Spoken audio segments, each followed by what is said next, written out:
আসসালামু আলাইকুম ওয়া রাহমাতুল্লাহ। আজকে আমরা দেখব যে ইউজার ডিফাইন্ড ফাংশন কি। ইউজার ডিফাইন্ড ফাংশন মানে হচ্ছে গিয়ে আমরা এতক্ষণ যেটা করে আসছি সি প্রোগ্রামের মধ্যে যে একটা ইউজার ডিফাইন প্রিন্টএফ বা স্ক্যানএফ এরকম জিনিস ইউজ করে এসেছি, রাইট? এগুলো হচ্ছে গিয়ে তোমার আগে থেকে যে ফাংশনগুলো আছে ওগুলাই, সরি একটু স্ক্যানএফটা, এই ফাংশনগুলো হচ্ছে যে আগে থেকে সি এর মধ্যে এই ফাংশনগুলো তোমার কোড করা আছে। যখন তুমি এরকম করে হ্যাশট্যাগ ইনক্লুড, সরি একটু, ওকে, যখন সি এর মধ্যে hash include standard input output dot H লেখো, তখন যেটা হয় যে সি প্রোগ্রাম তোমার এই standard input output dot H এর সাথে সংলগ্ন যে ফাংশনগুলো আছে ওগুলো আরেকটা জায়গায় আছে, ওখানের মধ্যে এরকম করে অনেকগুলো কোড লেখা আছে। ওই কোডগুলো ফলো করে এই প্রিন্টএফ ফাংশনটা তোমার টার্মিনালের মধ্যে একটা জিনিস প্রিন্ট করে। Scanf ফাংশনও same. স্ক্যানএফ ফাংশনের জন্য আলাদা অন্য একটা ফাইলের মধ্যে তোমার কিছু কোড লেখা আছে, এরকম লাইন বাই লাইনের কোড লেখা আছে। ওই কোডগুলো তোমার সে এক্সিকিউট করে, এক্সিকিউট করার পরে ইউজার থেকে অমনে করে ইনপুট নেয়। ওকে, এগুলো হচ্ছে কি সি এর আগে থেকে ডিফাইন করা ফাংশন। কিন্তু ধরো তোমার নিজের একটা কাস্টম কাজ করতে হবে, কারণ সব কিছু তো আর তুমি সি এর ফাংশন দিয়ে করতে পারবা না। দেখা যাবে যে তোমাকে বললো এমন একটা কাজ করতে যেটার জন্য তুমি সি এর কোনো ফাংশন পাচ্ছ না, তখন কি তুমি বসে থাকবা? তখন তো একটা কিছু একটা করতে হবে। তখন যেটা হবে যে তোমার নিজের একটা নিজের ফাংশন তুমি নিজে ডিফাইন করবা। অর্থাৎ নিজের ফাংশন তুমি কোড করে লিখবা যে এই ফাংশনটা যদি আমি কল করি তাহলে কোন কোডগুলো এক্সিকিউট হবে, ওই অনুযায়ী সুন্দর করে কোডগুলো এক্সিকিউট হয়ে যাবে। আর যে তুমি যে ফাংশনটা লিখছো ওটাকে বলে ইউজার ডিফাইন্ড ফাংশন। আর এই ফাংশনগুলোকে বলে সি এর স্ট্যান্ডার্ড লাইব্রেরির ফাংশন। ওকে, স্ট্যান্ডার্ড লাইব্রেরি মানে কি? স্ট্যান্ডার্ড লাইব্রেরি হচ্ছে গিয়ে তোমার সি এর মধ্যে কিছু কিছু জিনিস আছে যেগুলো কিনা সি আগে থেকে অনেক সুন্দর করে কোড করে লিখে রাখছে। সি এর যে ডেভেলপাররা ছিল বা সি ল্যাঙ্গুয়েজটা যারা ক্রিয়েট করছে তার আগে থেকে এরকম অনেক ফাংশন লিখে রাখছে যে ফাংশনগুলো তুমি ইউজ করতে পারবা। আর এই ফাংশনগুলো কই থাকে? সি এর স্ট্যান্ডার্ড লাইব্রেরিতে থাকে। আর ইউজার ডিফাইন্ড ফাংশন হচ্ছে যেগুলো তুমি কোড করবা। তো আমরা এখন কোড ব্লকসে চলে যাই। কোড ব্লকসে গিয়ে দেখি যে ইউজার ডিফাইন্ড ফাংশন কেমনে করতে হয়।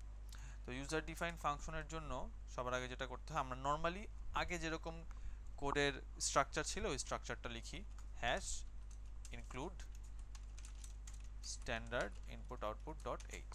আর এই চিহ্নগুলো হচ্ছে গিয়ে লেস দ্যান, গ্রেটার দ্যান আর লেস দ্যান, মানে না এটা তো less than greater than. Okay, আর এরপর ছিল হচ্ছে কি ইন্টিজার মেইন ফার্স্ট ব্র্যাকেট এখানে।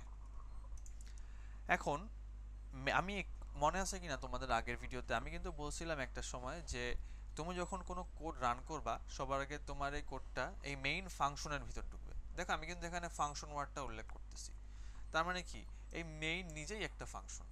আর তুমি যখন কোনো কোড রান করো তখন যেটা হয় যে এই মেইন ফাংশনের মধ্যে সে ঢুকে কোডের ভিতর যে কোডগুলো আছে ওগুলো এক্সিকিউট করা শুরু করে। ওকে, তাহলে মেইন নিজেই একটা ফাংশন। ধরো আমি এখানে এরকম করে লিখলাম a is equal to 10, এরপর ওটা প্রিন্ট করলাম। ওকে, সো এই পর্যন্ত আমরা সবাই জানি কি করতে হবে। তবে এখন ধরো তোমাকে কেউ বললো যে তুমি এখানের মধ্যে এটা প্রিন্ট না করে তোমার যেটা করতে হবে যে তুমি একটা ফাংশন বানাবা যে ফাংশন কিনা দুইটা ইনপুট নিবে। অর্থাৎ এই ফাংশনের মধ্যে দুইটা ইনপুট থাকবে, একটা ইনপুট হবে a আর একটা ইনপুট হবে b। যেমন ধর আমি এখানে যদি বলি ইন্টিজার a ইন্টিজার b আর b is equal to 5। Okay, এটা বলে দিলাম। এখন বললাম তুমি নিজে একটা ফাংশন বানাবা, যেমন আমরা যদি এরপর লিখতাম এমন করে যে প্রিন্টএফ পার্সেন্টেজ জি জি অনেক কিছু লিখতাম a এরকম করে, তো এটা কি একটা ফাংশন। এখন আমি বলতে যাচ্ছি যে তুমি নিজে একটা ফাংশন বানাবা যেই ফাংশনটা কিনা তোমার এটা তো প্রিন্ট করতেছে টার্মিনালে। আমরা এটা এত কমপ্লেক্স কিছু না করে আমরা যেটা করব সিম্পলি একটা ফাংশন বানাবো সাম নামের, যে ফাংশনটা কিনা তোমার a নিবে আর b নিবে। ওকে, a b নিবে আর আউটপুট কি দিবে? আউটপুট দিবে হচ্ছে গিয়ে a আর b এর যোগফল। ধরলাম এমন একটা ফাংশন। ওকে, এখন ফাংশনের স্ট্রাকচারটা কেমন হয় ওটা আমরা আগে দেখি। এখন তুমি যদি কোনো একটা ফাংশন লেখো, নর্মালি ম্যাথমেটিক্যালি চিন্তা করো যে আমরা ম্যাথের মধ্যে ফাংশন কি পড়ে আসছি, এফ অফ এক্স। এখানের মধ্যে তুমি যদি এফ অফ ওয়ান লেখো তাহলে একটা মান পাও, এফ অফ টু লিখলে আরেকটা মান পাও। তার মানে কি ফাংশনের মধ্যে একটা নির্দিষ্ট ইনপুট থাকে, একটা নির্দিষ্ট আউটপুট থাকে, রাইট? তো তাহলে আমাদের দুইটাই ডিফাইন করে দিতে হবে যে ইনপুট কি ধরনের নিবে ফাংশনটা আর আউটপুট কোন ধরনের নিবে, রাইট? তাহলে যদি ফাংশন ইনপুট নেয় এরকম যে দুইটা ইন্টিজার ইনপুট নিবে, একটা হচ্ছে ইন্টিজার a আর একটা হবে হচ্ছে ইন্টিজার b, এরকম দুইটা ইন্টিজার ইনপুট নিবে। ওকে, তাহলে আমাদের ডিফাইন করে বলতে হবে যে ফাংশন দুইটা ইন্টিজার ইনপুট নিবে। আর যদি আউটপুট দেয় একটা ইন্টিজার, তাহলে আমাদের এটাও বলতে হবে যে ফাংশন একটা ইন্টিজার আউটপুট দিবে। এটা কেমনে বলবো? এটা বলবো এমনি যে ধরো integer some integer a comma integer b, এরকম সেকেন্ড ব্র্যাকেট। দেখো এটা কি মেইনের মতনই না কাইন্ড অফ, যে ইন্ট ইন্ট এখানে মেইন লেখা, এখানে সাম লেখা, এরপর ফার্স্ট ব্র্যাকেট। এই মেইনের ভিতর ফার্স্ট ব্র্যাকেটে খেলে কিছু নাই, আর সামের ভিতরে ফার্স্ট ব্র্যাকেটে দুইটা ইনপুট দেওয়া আছে। এই লাইনটা যারা যেটা বোঝাচ্ছে যে তোমার আমি একটা ফাংশন ক্রিয়েট করলাম যেটার নাম হচ্ছে সাম, ওকে, যেটার নাম হচ্ছে সাম, এটা ইন্টিজার ভ্যারিয়েবল টাইপ আউটপুট দিবে, আর দুইটা ইনপুট নিবে। কি কি ইনপুট নিবে? একটা নিবে হচ্ছে ইন্টিজার টাইপ, আরেকটা নিবে ইন্টিজার টাইপ। ওকে, তো আমরা যদি এখন এরকম করি, এই ফাংশনের ভিতর আমরা একটা নতুন ভ্যারিয়েবল ডিক্লেয়ার করলাম যে integer s is equal two a plus b। তার মানে এই ফাংশন যেটা করবে যে একটা ইন্টিজার a ইনপুট নিল আর একটা ইন্টিজার b ইনপুট নিল, এরপর নেওয়ার পর আচ্ছা a b নাম চেঞ্জ করে একটু অন্য নাম দিই তাহলে আর একটু সুবিধা হবে বুঝতে, c একটা নাম দিলাম d। তাহলে এই ফাংশনটা কি করবে যে এই ফাংশনটা তোমার দুইটা ইনপুট নিবে। কি কি ইনপুট নিবে? c ইনপুট নিল আর d ইনপুট নিল, যে কোনো দুইটা ইন্টিজার। এরপর সে একটা নতুন ইন্টিজার s ক্রিয়েট করে ওই দুইটার যোগফল s এর মধ্যে সে সেভ করে রাখলো। এখন কি করব? এটা রিটার্ন করব। আর যদি তুমি কোনো ফাংশন থেকে কোনো কিছু আউটপুট দিতে চাও, আউটপুট মানে কিন্তু টার্মিনালে প্রিন্ট করা না, ওকে? টার্মিনালে প্রিন্ট করা আর একটা প্রোগ্রামের আউটপুট দুইটা কিন্তু আলাদা আলাদা জিনিস। তুমি যদি একটা ফাংশনের আউটপুট দিতে চাও, তার মানে ওই ফাংশন এটা যোগ করে একটা নির্দিষ্ট ভ্যালু আউটপুট দিবে। আর টার্মিনালে প্রিন্ট করা কিন্তু আউটপুট না। টার্মিনাল প্রিন্ট করার জন্য আলাদা করে কিছু ফাংশন আছে যেগুলো কিনা টার্মিনালে প্রিন্ট করে। ওকে, ফাংশনের আউটপুট হবে ওই ফাংশনের টাইপের। যেমন ধরো আমি যদি এখানে ইন্টিজার লিখি, তাহলে এখানে যে আমরা আউটপুট দিব ওটা ইন্টিজার টাইপেরই হইতে হবে। আউটপুট দেওয়ার জন্য কি লিখি আমরা লিখি রিটার্ন s। এখন s কি? s একটা ইন্টিজার টাইপ, রাইট? তাহলে আমরা লিখলাম integer s is equal two c plus d। তার মানে s এর মধ্যে এই দুইটা ইন্টিজারের সামেশন সেভ করে ওই sটা আমরা আউটপুট দিলাম একটা ইন্টিজার টাইপ। সো আমরা যদি এটা আমাদের কোডে কল করতে চাই, মেইন কোডে, কারণ আলটিমেটলি কি হবে, আমাদের তো আর এই ফাংশনটায় ঢুকবে না, সবার আগে যখন আমরা প্রোগ্রামটা রান করব মেইনে গিয়েই তো ঢুকবে। তাহলে মেইনে গিয়ে ঢুকে সে কি দেখবে? Integer a integer b b is equal to 5 a is equal two 10। তাহলে আমরা এই আগে যেমন করে এই যে এখানে printf কল করছিলাম, আমরা ঠিক একইভাবে আমাদের এই ইউজার ডিফাইন্ড ফাংশনটা এখানে কল করতে পারবো। ওকে, এখন আমরা ধরলাম নতুন একটা ভ্যারিয়েবল ধরলাম যে integer answer। Okay, answer is equal to some a comma b। এটার মানে কি? এটার মানে হচ্ছে দেখো আমরা কিন্তু এখানে একটা ফাংশন কল করছি a কমা b। তার মানে এটা কি করতেছে? সাম, এটা একটা ইনপুট নিবে a, আরেকটা ইনপুট নিচ্ছে সে b, এই যে দুইটা ইন্টিজার ইনপুট নিচ্ছে। এই cd মানে কিন্তু যে এখানে a b এর নাম cd হইতে হবে এরকম কিন্তু না। ওকে, এই cd হচ্ছে একটা মানে আলাদা করে ভ্যারিয়েবল। যেমন ফাংশনের মধ্যে যদি হয় x, একটা ফাংশন যদি আমরা ক্রিয়েট করি এমন করে যে f of x y, এখন এই ফাংশনের মধ্যে আমরা যদি লিখি f of এই ধরো এটা এরকম যে x square plus y square, একটু এটা কেটে দেই। ওকে, f of x y ধরো f of x y হচ্ছে কি x square plus y square. এই দুইটা কি আরবিটারি টার্ম না? এটা কি মানে এখন আমি যদি এখানে কোনো কিছু ইনপুট দেই, আমি যদি এখানে লিখি f of a, b, তাহলে এটা কি হবে? a square plus b square. তার মানে কি এই দুইটা আরবিটারি টার্ম, এর বদলে যে কোনো কিছুই বসানো যায়। এই কোড ব্লকসের মধ্যে ইন্টিজার c ইন্টিজার d হচ্ছে আরবিটারি টার্ম, অর্থাৎ যে কোনো কিছু আমরা বসাইতে পারবো এখানের মধ্যে, যেমন a b, কিন্তু এটা টাইপ ম্যাচ করতে হবে, যে ইন্টিজার টাইপ হতে হবে, ইন্টিজার টাইপ হতে হবে। ওকে, তাহলে আমরা সামের ভিতর কি করলাম? a আর b বসাইলাম, দুইটা ইন্টিজার টাইপ, নো প্রবলেম। এখন কি করবে? সবার আগে কোডটা মেইনে ঢুকবে, ইন্টিজার a ভ্যারিয়েবল ডিক্লেয়ার করবে, b ডিক্লেয়ার করবে, এরপর এগুলোর ভ্যালু সেট করে দিবে। b হচ্ছে 5, a হচ্ছে 10। এরপর সে একটা নতুন ভ্যারিয়েবল ক্রিয়েট করবে, ইন্টিজার ভ্যারিয়েবল, যেটা কিনা অ্যানসার। এরপর সে এই সাম ফাংশনটা কল করবে। কল করার কারণে এটা এইখানে চলে আসবে, অর্থাৎ সাম ফাংশনটা ঘুরে এখানে আসবে কোডটা, কোড এসে এরপর এখানের মধ্যে ইনপুটগুলো দেখবে যে এ বি, এই কোডের মধ্যে সে ফাংশনের মধ্যে এ বি ইনপুট দিবে, তার মানে কি integer S is equal to তখন এ প্লাস বি, ঠিক না? Integer A is equal to A plus B, এরপর রিটার্ন করবে এস। তাহলে এখানে যদি রিটার্ন এস করে তাহলে এস এর মান কত হবে? আমরা এ আর বি ইনপুট দিছি, মানে কি আমরা 5 ইনপুট দিছি আর এর জায়গায় 10 ইনপুট দিছি, তাহলে এস ইজ ইকুয়াল টু কি হবে? 5 প্লাস 10, ওকে। আর তাহলে টোটাল হবে এস 15, তাহলে এই ফাংশনটা কি করবে? 15 রিটার্ন করবে। তাহলে এই ফাংশনটা আউটপুট দিল 15, ওকে। এটা কিন্তু এখন আউটপুট দিছে, আর ওই আউটপুটটা অ্যানসারের মধ্যে গিয়ে স্টোর হবে। আবার ক্লিয়ার করে বলি, যে যখন আমরা এই লাইনটায় আসলাম, অ্যানসার একটা ভেরিয়েবল ক্রিয়েট করলো, এরপর এই ফাংশনটা কল করলো, কল করে এর মধ্যে এ আর বি এর ভ্যালুগুলো ইনপুট দিয়ে দিল। তার মানে এখানে এখন আছে 5 আর এখানে এখন আছে 6, ওকে। তাহলে integer S is equal two কি 5, সরি 6 না, সরি ডি এর মধ্যে আছে কত 10, তাহলে integer S is equal two কি হবে? সরি ডি এর মধ্যে 5, সরি একটু ভুল হয়েছে, এর মধ্যে 10, এ যেহেতু 10 আর বি যেহেতু 5, তাহলে এখানের মধ্যে তোমার আছে এখন কি 10 আর ইন্টিজার ডি এর মধ্যে এখন আছে 5, তাহলে এস ইজ ইকুয়াল টু কি হবে? সি প্লাস ডি, মানে 10 প্লাস 5 আর রিটার্ন করবে এস, ওকে, অর্থাৎ 15 সে রিটার্ন করবে। তাহলে সামটা কি করলো? এ বি নিল, তারপর ওগুলা যোগফল করে 15 সে রিটার্ন করলো, আর ওই 15টা অ্যানসারের মধ্যে সেভ হয়ে থাকবে। তো আমরা রান করে দেখি কি হয়। এই কোডটা অফ করতে ভুলে গেছি, রান করলাম, ওকে।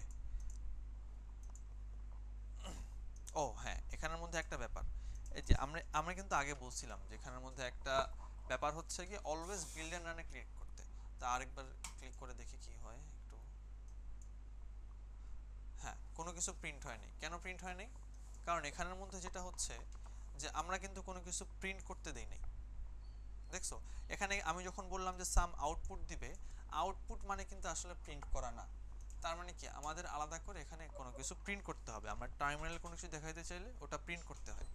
তো আমরা প্রিন্ট করি নর্মাল ফাংশন দিয়ে, প্রিন্ট এফ পার্সেন্টেজ ডি, ওকে, পার্সেন্টেজ ডি কমা অ্যান্সার। তো এখন কি প্রিন্ট হবে? অ্যান্সারের মধ্যে যেহেতু 15 ভ্যালু স্টোর হওয়ার কথা, 15 প্রিন্ট হবে। এই যে 15 প্রিন্ট হয়েছে, ওকে। তাহলে আজকে এই পর্যন্তই থাকলো। তাহলে আমরা দেখলাম যে কেমনে করে নিজের একটা সাম ভ্যালু ক্রিয়েট করতে হয়। এখানে যদি আমি ইন্টিজার আউটপুট না দিয়ে একটা ফ্লোটিং টাইপ আউটপুট দিতে চাইতাম, ফ্লোটিং টাইপ, তাহলে কি হইতো? আমাদের এখানের মধ্যে এই এসটাকে আমাদের ফ্লোটিং টাইপ ডিক্লেয়ার করতে হতো, আবার এই ইন্টিজারটাকে আমাদের ফ্লোটিং টাইপ ডিক্লেয়ার করতে হতো, এই দুইটা ইন্টিজারকে। কারণ কি আলটিমেটলি আমরা যদি ফ্লোটিং টাইপ ভ্যালু চাই তাহলে আমাদের দুইটা ফ্লোটিং টাইপ ভ্যালু যোগ করেই তো এস এর মধ্যে রাখতে হবে। আর তাহলে এখানে কিন্তু আমরা আবার ইন্টিজার ইনপুট দিতে পারতাম না, কারণ আমরা যদি ইন্টিজার ইনপুট দেই এগুলোকে সে ফ্লোটিং টাইপ ভ্যালু হিসেবে ধরে নিবে। মানে কি আমরা যদি এখানে 5 আর 10 ইনপুট দেই তাহলে এটা সে ধরে নিবে এটাকে যে 5.00 আর আরেকটাকে ধরে নিবে সে 10.00, ওকে। তার মানে কি 0.00 কারণে কি ফ্লোটিং পয়েন্ট ভ্যালু, তাহলে এরপর সে ওগুলোতে 5.00 আর 10.00 কে যোগ করবে, তাহলে আলটিমেটলি 15.00 বা 15ই পাওয়া যাবে, ঠিক আছে। কিন্তু আমরা যদি ধরতাম যে b is equal to 5.5 R a is equal to 10.2, তখন আর ইন্টিজার রাখতে পারতাম না, কারণ তখন আমরা যদি পয়েন্ট সহ ভ্যালুটা চাই তো তখন আমাদের এগুলোকে ফ্লোট বানাইতে হবে, ফ্লোট ভ্যালু। আর তখন আবার অ্যানসার কিন্তু ইন্টিজার রাখা যাবে না। কারণ কি? কারণ আমাদের এই সাম আউটপুট দিচ্ছে ফ্লোট, আর আমরা এটাকে ইন্টিজার একটা ভ্যারিয়েবলের মধ্যে স্টোর করতেছি, তাহলে কি আমরা দশমিকের পরে ভ্যালুগুলো পাবো? পাবো না তো। তাই আমাদের যদি দশমিকের পরে ভ্যালুগুলো পেতে হয় তাহলে আমাকে এটাকেও ফ্লোট করতে হবে। আবার প্রিন্ট এফের এখানের মধ্যে আমরা যদি ফ্লোটিং পয়েন্ট ভ্যালু প্রিন্ট করতে চাই তাহলে পার্সেন্টেজ এফ দিতে হবে। এবার রান করি আবার, এই যে এখন 15.7 প্রিন্ট হয়েছে, ওকে। সো এই পর্যন্তই থাকলো। তোমাদের এখন শুধুমাত্র মনে রাখতে হবে যে সামে এরকম একটা ফাংশন রাখার স্ট্রাকচারটা কি। স্ট্রাকচারটা হচ্ছে যে তুমি দুইভাবে করতে পারো এটা, যেমন এই ফাংশনটা এই যে প্রশ্নও লেখা যায় আবার নিচেও লেখা যায়। আমি যদি এই ফাংশনটাকে কপি কাট করে নিচে লিখি, এখন যদি রান করি এটা কিন্তু রান হবে না। কেন হবে না একটু পরেই বলতেছি। এই দেখো একটা এরর দিয়েছে, error conflicting types for some. এটার মানে কি? এটার মানে বলতে যাচ্ছে যে এখানের মধ্যে তোমার আরেকটা জিনিস দেখো, এক মিনিট একটু, error conflicting types for some. So এখানে যেটা বলতে যাচ্ছে যে সামের যে টাইপ আছে এটা কনফ্লিক্টিং। কেন কনফ্লিক্টিং? কারণ এখানের মধ্যে আমরা প্রথমে সাম ডিক্লেয়ার করছি, রাইট? এখন তুমি অলরেডি চিন্তা করো যে সবার আগে কি প্রোগ্রামটা ভিতরে ঢুকবে, ভিতরে ঢুকে এখানে সাম পাবে, কিন্তু আমরা যেহেতু উপরের মধ্যে সাম ফাংশনটা কোনোভাবেই বলি নাই যে সাম ফাংশন নামে কোনো কিছু আছে, তাই এখানের মধ্যে সে আগে সাম পেয়ে সে কিছু বুঝতেছে না যে সে কি করবে এই প্রোগ্রামটা। সো আমাদের যেটা করতে হবে যে float some integer a comma integer b একটা সেমিকোলন দিয়ে লিখতে হবে। সো এখানে যেটা কি হচ্ছে যে এখানের এই ফাংশনটা দিয়ে আমরা এই লাইনটা দিয়ে আমরা বোঝাইতে যাচ্ছি যে আমরা নিচে পরবর্তী সময়ে একটা ফাংশন ডিক্লেয়ার করছি যেই ফাংশনটা কিনা মানে আসবে পরে, অর্থাৎ আমরা সি কম্পাইলারকে বলে রাখতেছি আগে থেকেই যে আমরা একটা ফাংশন পরবর্তী সময় লিখবো, তুমি এটা জেনে রাখো, তুমি কোনো এরর দিও না। সো এখন যেটা হবে, এখন যদি রান করি, আচ্ছা সরি এখানে একটু ভুলে গেছে, এখানে ইন্টিজার লিখে করছি, ফ্লোট ফ্লোট আর এখানে সি দিতে হবে কারণ আমরা যেহেতু সি দিছিলাম, ফ্লোট টি। সো এখন রান করবে, নরমালি রান করবে 15.7। তার মানে কি, তুমি যদি ফাংশন এই মেইন উপরে লিখতে চাও তাহলেও লিখতে পারো, তখন এই এক্সট্রা লাইনটা লাগবে না। আর তুমি যদি মেইনের পর নিচে এই ফাংশনটা ডিফাইন করতে চাও বা লিখতে চাও, তাহলে তোমার উপরে এই ফাংশনের ফার্স্ট লাইনটা লিখে একটা সেমিকোলন দিতে হবে। কেন? কারণ তোমার কম্পাইলারকে জানাতে হবে যে তুমি এই টাইপের একটা ফাংশন লিখতেছো পরবর্তী সময়, যাতে কম্পাইলার তোমাকে এরর না দেয় পরে এরকম কোড এক্সিকিউট করার সময়, যাতে তোমার নিচের ফাংশনটা সে খুঁজে পায়। ওকে, আর ফাংশনের মানে একেবারে জেনারেল স্ট্রাকচারটা কিরকম, এটা হচ্ছে গিয়ে সবার আগে ফাংশনের আউটপুট টাইপ লিখবা, এরপর তোমার ফাংশনের নামটা লিখবা। তুমি যে কাস্টম নাম চাও, এখানে সাম লিখছি, এখানে কিন্তু সাম লিখতে হবে এরকম না, সাম ওয়ান লিখতে পারি, সরি হ্যাঁ সাম ওয়ান লিখতে পারি, তাহলে এখানে সাম ওয়ান লিখতে হবে। হ্যাঁ, সাম ওয়ান যা ইচ্ছা এখানে নাম দিতে পারো, এটা হচ্ছে তোমার নিজের নাম যেটা তুমি দিবা, তোমার নিজের ইচ্ছা। আর এরপর লিখতে হবে যে দুইটা ইনপুট, কয়টা ইনপুট নিবা। যদি আমি তিনটে ইনপুট নিতাম তাহলে তিনটে ইনপুটের জন্য এরকম আর্গুমেন্টের জন্য জায়গা রাখতাম, আর যদি দুইটা ইনপুট নেই তাহলে দুইটা ইনপুটের জন্য জায়গা রাখলাম, মাঝে একটা কমা থাকে। আর এরপর ফ্লোট, এটা বলতে হবে যে কি টাইপের ইনপুট নিবা, আমরা ফ্লোট টাইপের নিব, আবার এখানের মধ্যে ফ্লোট টাইপের নিব, তাই ফ্লোট ডি। এরপর আবার রিটার্ন করার সময়, অর্থাৎ ফাংশন যদি আউটপুট দিতে চাও, আর তাহলে তোমার রিটার্ন কিওয়ার্ডটা ইউজ করতে হবে। ওকে, তাহলে এখানে এই কাজটাই করা হলো। অ্যান্সারের মধ্যে সাম ওয়ান দিয়ে এ বি দুইটা ইনপুট নিলাম ফ্লোট টাইপের, কারণ এ বি ফ্লোট, পরে float is equal to C plus D অর্থাৎ এ প্লাস বি, এরপর আবার রিটার্ন করলাম এস। ওকে, আর দুইটা কার্লি ব্রেসেস দিতে হবে ফাংশনের ক্ষেত্রে। আর এই সেমিকোলনগুলো যেটা ম্যাটার করে, যে এতক্ষণে দেখছো যে সব জায়গায় সেমিকোলন দিচ্ছি, এই সেমিকোলনগুলো আসলে আগে বলতে ভুলে গেছিলাম যে সেমিকোলন দিয়ে তুমি যখন কোনো একটা লাইন লেখার পর সেমিকোলন দাও, ওটার মানে হচ্ছে ওটা এক লাইন কোড। যেমন আমি যদি এমন করতাম যে এখানের মধ্যে সেমিকোলন দিলাম, এমনি লিখতাম, তাও কিন্তু কম্পাইলার এটা নিত। কেন নিত? কারণ ফ্লোট এ এরপর সেমিকোলন দিয়েছি, এটার মানে একটা সেন্টেন্স কমপ্লিট, এটা একটা সিঙ্গেল এক্সিকিউশন। ওকে, একটা সিঙ্গেল এক্সিকিউশন অর্ডার, যে ফ্লোট এ তুমি এটা ডিক্লেয়ার করো। সেমিকোলন দেওয়া মানে হচ্ছে যে একটা অর্ডার দিছি, এই অর্ডারটা শেষ, এরপর নতুন অর্ডার শুরু। তাই তুমি যদি এটা নিউ লাইনে লিখতে চাও লিখতে পারো, তুমি সাইড ওয়াইজ চাও সাইড ওয়াইজও লিখতে পারো, কিন্তু তোমার মনে রাখতে হবে যখন বি ইজ ইকুয়াল টু 5.5 বা এরকম করে একটা সিঙ্গেল অর্ডার দিবা, এরপর একটা সেমিকোলন দিতে হবে। এটা দিয়ে সি বুঝে যে তুমি একটা নতুন লাইন শুরু করতেছো বা নতুন একটা অর্ডার শুরু করতেছো। অর্থাৎ ফার্স্ট এক্সিকিউশন লাইন এক্সিকিউশন শেষ, সেকেন্ড লাইন এক্সিকিউট করবে, থার্ড লাইন এক্সিকিউট করবে, এরকম করে। তাহলে এই পর্যন্তই রাখলাম, পরবর্তী সময়ে আমরা এগুলো নিয়ে আরও বেশি কথা বলবো। এখানে সব কিছু বলা সম্ভব হয় না, আর সব কিছু বলতে গেলে দেখা যায় যে অনেক কনফিউজিং লাগতে পারে, তাই আমরা একটু একটু একটু করে দেখব, পরে আস্তে আস্তে দেখা যাবে যে ফাংশনের মধ্যে অনেক কিছু করা যায়, আর অনেক ব্যাপার স্যাপার আছে, ওগুলো আমরা দেখব। ওকে, আসসালামু আলাইকুম রহমতুল্লাহ।